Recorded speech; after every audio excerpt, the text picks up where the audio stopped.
I think we're all pretty conditioned to believe that for any problem we have, there is a solution that you can pick up at the store. But for natural garden pest control, the secret really isn't something that you can buy, it's in your environment. I'm not trying to say there is never a reason to use insecticides. However, studies have shown that biological controls like predators and parasites can control up to 75% of your pests. And the great thing is they do most of the work for you. All you have to do is invite them. So how do you do that? The first thing is to plant a wide variety of plants, especially things like dill, cilantro, and yarrow.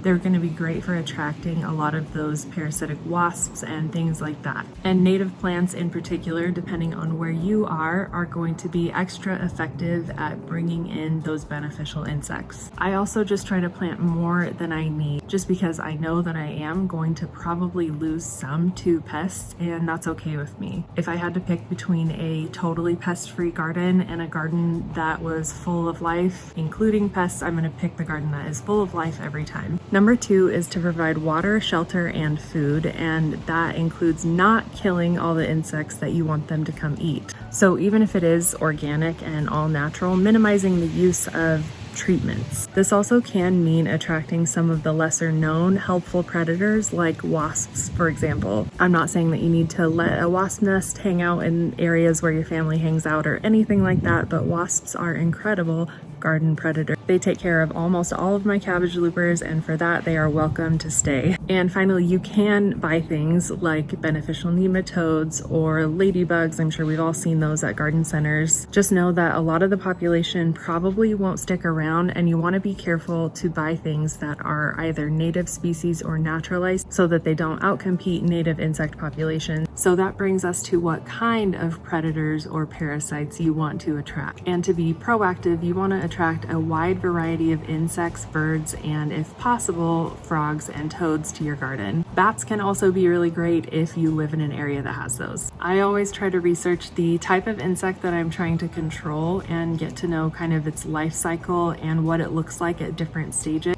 and what types of predators go after it and their life cycle as well, because some of the predator life cycles look like they might be pests. Ladybugs are kind of the classic example. They look kind of scary, but this stage is when they are actually the most voracious and they're going to be eating the most pests in your garden. Some of you might be thinking, birds, are you crazy? Why would I attract birds to my garden? Because they can be a garden pest.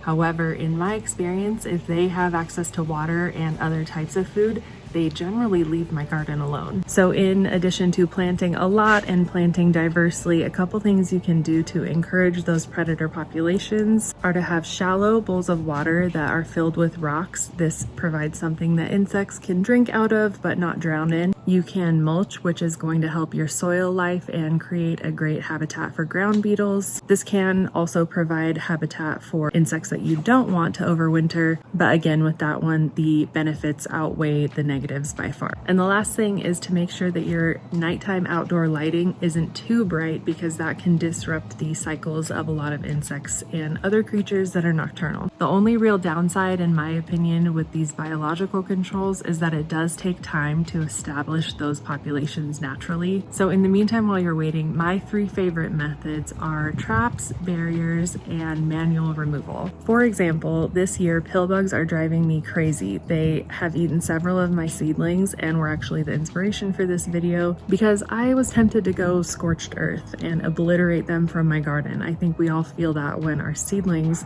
that we have started 8 or more weeks ago are getting eaten. They've even been eating my garlic, which most insects won't touch at all, so I am ready to get rid of them. However, they do play a super crucial role in the garden by breaking down dead and decaying matter.